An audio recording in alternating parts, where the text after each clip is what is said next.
Hello students, in this video will be reading about capillarity. ठीक है, तो capillary, सबसे पहले कैपिलरी क्या होता है? Capillary is a very narrow tube and it is a very fine bore जिसमें ओपनिंग होती है। तो what is capillarity? It is the rise और fall of liquid in a narrow tube. अब यहाँ सुन लो पहली चीज़, जो लिक्विड वेसल या कैपिलरी की वॉल को वेट करेंगे वो कहाँ राइज होते हैं? They rise above. क्यों अबव राइज होते हैं? अब देखो, दो फोर्सेस लगते हैं। एक, जब जैसे मैंने वाटर प्रेजेंट किया है इस कैपिलरी में, ओपन एंड बोथ एंड, तो एक फोर्स लगता है वाटर मॉलिक्यूल के बीच में, उसको अपन बोलते हैं कोहेसिव फोर्स। एक दूसरा फोर्स लगता है ये कैपिलरी का जो वॉल है और वाटर मॉलिक्यूल के बीच में, उसको अपन बोलते हैं adhesive force. Adhesive, sorry spelling गलत हो गई, एडहेसिव फोर्स। तो जो लिक्विड कैपिलरी की वॉल को वेट कर देते हैं, वेट कर रहा है, इसका मतलब उसको कैपिलरी की वॉल से ज़्यादा प्यार है, मतलब एडहेसिव फोर्स ज़्यादा है as compare to cohesive force. अब एडहेसिव फोर्स ज़्यादा हो गया, तो जो मॉलिक्यूल बेटा एकदम किनारे प्रेजेंट है, जो टच कर रहे हैं कैपिलरी की वॉल को, वो क्या करते हैं? अब बहुत ज़्यादा फोर्स है between the wall of capillary and the molecules present at the corner, तो ये आगे जाना चाहते हैं, ऊपर जाना चाहते हैं, ये भी ऊपर जाना चाहते हैं। अच्छा, लेकिन फिर क्या होता है? ड्यू टू सरफेस टेंशन ये तो ऊपर जाते हैं, ड्यू टू सरफेस टेंशन आपका जो वाटर है वो मिनिमम एरिया ऑक्यूपाई करता है, तो ये जो फिल्म है, क्योंकि ऊपर चला गया, तो ये कॉनकेव मेनिस्कस फॉर्म कर लेता है। तो this is the reason why water rises upward in a capillary. और अगर मैं कोई ऐसा लिक्विड लेता हूँ जो वॉल को वेट नहीं करता, जैसे मरकरी ऑप्शन है, तो मरकरी क्या होगा? अगर आप कैपिलर मतलब किसी कैपिलरी में मरकरी को प्रेजेंट करते हो, तो मरकरी जो लेवल उसका इनिशियली है, जैसे होना कायदे से मरकरी को यहाँ तक होना चाहिए, यहाँ पे यहाँ तक होना चाहिए, तो मरकरी और नीचे चली जाती है। क्यों? क्योंकि ये वेट नहीं करती है, यहाँ पे कोहेसिव फोर्स ग्रेटर है एडहेसिव फोर्स से। Cohesive force is greater than adhesive force.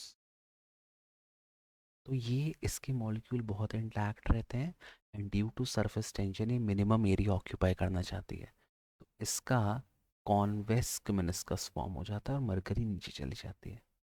ठीक है, तो remember, the one who will wet the wall, वहाँ पे एडहेसिव फोर्स बड़ा हो जाता है कोहेसिव फोर्स से, और जो वेट नहीं करते वहाँ पे कोहेसिव फोर्स बड़ा होता है एडहेसिव फोर्स से। जो वेट करते हैं उसमें क्या होता है? वो लिक्विड राइज होते हैं, और जो वेट नहीं करते हैं वो लिक्विड क्या होते हैं? वो लिक्विड फॉल डाउन होते हैं। जो वेट करते हैं उनका एंगल ऑफ कांटेक्ट एक्यूट होता है ना? अभी अपन आगे एंगल ऑफ कांटेक्ट देखेंगे। और जो वेट नहीं करते उनका एंगल ऑफ कांटेक्ट ऑब्ट्यूज होता है। इतनी चीज़ें आपको पता होनी चाहिए। अब देखो, now we will read about the ascent formula और rise of liquid in a capillary. ठीक, देखो यहाँ पे ये मैंने कैपिलरी बना दिया है, इसमें वाटर प्रेजेंट है। ठीक, अब वाटर यहाँ तक राइज होके आ गया। क्यों वाटर राइज हो रहा है? ड्यू टू कैपिलरी एक्शन, क्योंकि एडहेसिव फोर्स ज़्यादा है, वो पानी को ऊपर खींचता है। अब एडहेसिव फोर्स लगातार पानी को ऊपर खींच रहा है। ठीक है, एक चीज़ और, मैं ये मानता हूँ कि भाई यहाँ तो एयर प्रेजेंट है, वाटर के बाहर outside water air is present. ठीक, अब आई विल कंसिडर दैट, और एयर क्या लगाएगी? प्रेशर लगाएगी। अब यहाँ जो एयर प्रेजेंट है वो नीचे के साइड प्रेशर लगाएगी। कैपिलरी पानी को कहाँ ले जा रहा है? ऊपर ले जा रहा है। तो अगर पानी ऊपर जा रहा है, इसका मतलब जो एडहेसिव फोर्स है जो वाटर को ऊपर पुश कर रहा है, उसका जो प्रेशर अभी लग रहा है पानी पर, वो एटमॉस्फेरिक प्रेशर, ये जो एक्सेस प्रेशर यहाँ प्रेजेंट है उससे ज़्यादा है। अच्छा, तो अब के मैं क्या मान लूँगा बेटा? मैं ये मान लूँगा कि सपोज़ ये आपका जो सरफेस है, इसका मैं पहले एंगल ऑफ कांटेक्ट ले लेता हूँ। This is angle of contact. Angle of contact क्या होता है? Angle between tangent to the liquid surface and the vessel, ये होता है एंगल ऑफ कांटेक्ट। ये थीटा हो गया। अच्छा, अब देखो ये थीटा हो गया, ये आपका सपोज रेडियस है कैपिलरी का, कैपिलरी का रेडियस आर है, this is the radius of the capillary. ठीक, यहाँ तक। अब आप ये मानो कि ये जो मेनिस्कस बना है, इसको आप एक लिक्विड ड्रॉप मान लो ऐसा, ऑफ रेडियस कैपिटल आर। अच्छा, कैपिलरी का रेडियस कितना है? Small R. Small R is the radius of the capillary. तो अगर मैं इसको एक लिक्विड ड्रॉप मान लूँ, ये पूरा जो मेनिस्कस फॉर्म हुआ है, ये liquid drop of radius capital. देखो इसका रेडियस कैसे निकालेंगे अपन, ये इसका रेडियस होगा यहाँ से लेकर यहाँ तक।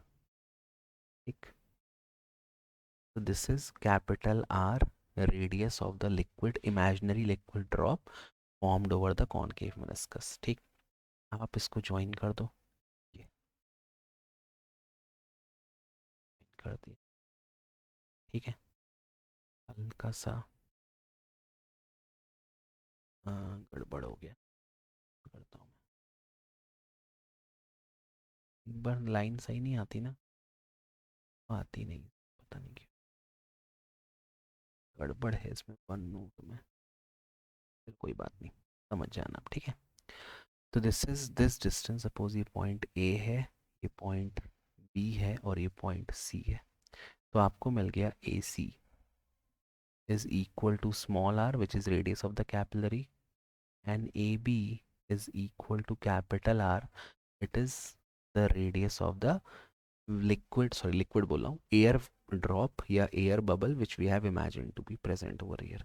अब आपको पता है जो एयर बबल होता है वो एक्सेस प्रेशर लगाता है। Excess pressure inside N air bubble कितना होता है? सपोज सरफेस टेंशन जो लग रहा है, the surface tension is T. तो एक्सेस प्रेशर का फॉर्मूला क्या होता है? 2T/R। ये एक्सेस प्रेशर लगा रहा है आपका इमेजिनरी एयर बबल। अच्छा, ये प्रेशर अगर इस बार मेनिस्कस की बात करूँ तो ये प्रेशर बेटा कहाँ को लगेगा? ये प्रेशर लगेगा ऐसे नीचे साइड को, ऐसे नीचे। ठीक, अब देखो मुझे इसको कैपिलरी की रेडियस के टर्म्स में लाना है। अब जैसे ये एंगल थीटा है ना, दिस इज, जैसे मैं बात करूँ सरफेस टेंशन की, तो ये सरफेस टेंशन है, इसको थोड़ा मैं खींच दूँ, ये भी सरफेस टेंशन है, टेंजेंट तो है। अब जैसे ये सर्कल है, ये पूरा एक सर्कल है और ये जो मैंने लाइन ड्रॉ की है ये टेंजेंट है सर्कल को। तो अब देखो आपको पता है ये ए बी आपका रेडियस हो गया, A B is the radius capital R. Radius tangent को क्या होती है? परपेंडिकुलर। अच्छा, फिर से ये जो ए सी लाइन है ये भी इसको परपेंडिकुलर है। मतलब अगर आप देखो तो इसको मैं अगर ड्रॉ करूँ अलग से, ये जो एंगल सी ए, सपोज यहाँ मैंने पॉइंट ले लिया डी, जस्ट सपोज ये जो एंगल सी ए डी है ये पूरा 90 है। उसके बाद एंगल डी ए टी ये थीटा है।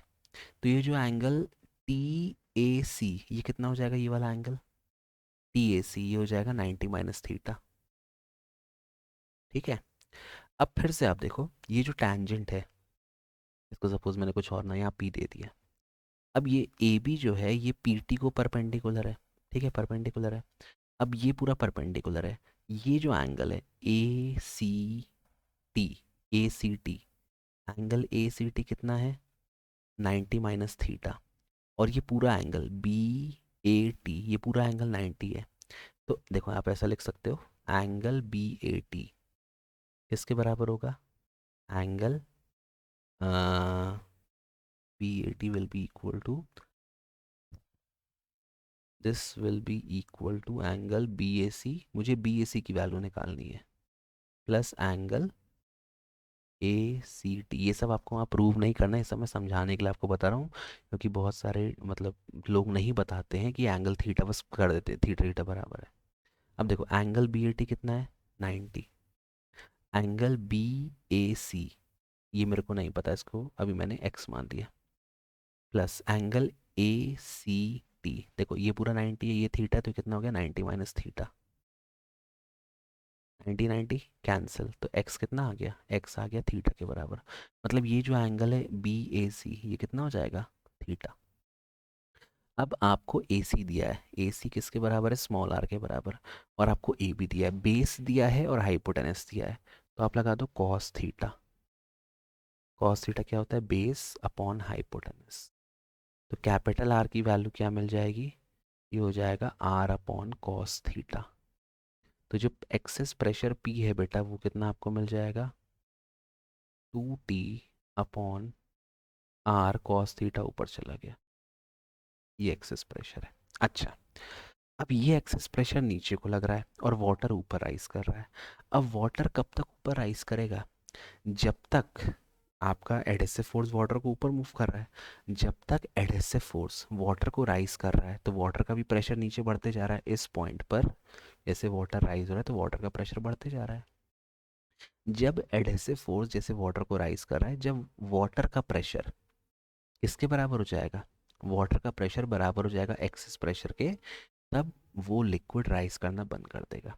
तो आप ये मानो कि सपोज वाटर हाइट एच तक राइज कर रहा है, वाटर हाइट एच तक राइज कर रहा है, तो हाइट एच पे पहुंचने पर जो वाटर है उसका जो प्रेशर है, मान लो उसकी आगे नहीं जा रहा, तो एडहेसिव फोर्स के कारण जो वाटर का प्रेशर हाइट एच तक पहुंचने पर बना वो एक्सेस प्रेशर के बराबर हो जाएगा, उसके बाद वो राइज नहीं करेगा। तो आप क्या लिख सकते हो आगे, the water will rise until the pressure due to the adhesive force become equals to the excess pressure। तो आप लिख दो 2t cos theta upon r is equal to, कितना हो जाएगा pressure due to this height water of column H rho G. आपको क्या निकालना है, हाइट, तो हाइट का फॉर्मूला कितना हो जाएगा, सीधे में लिख रहा हूँ 2t cos theta upon r rho, this is the height of mercury, sorry mercury बोला हूँ, liquid column in a capillary tube. थोड़ा सा कंफ्यूजिंग है, वैसे इतना भी कंफ्यूजिंग नहीं है, बन जाएगा आपसे। Thank you for watching, bye bye, keep loving keep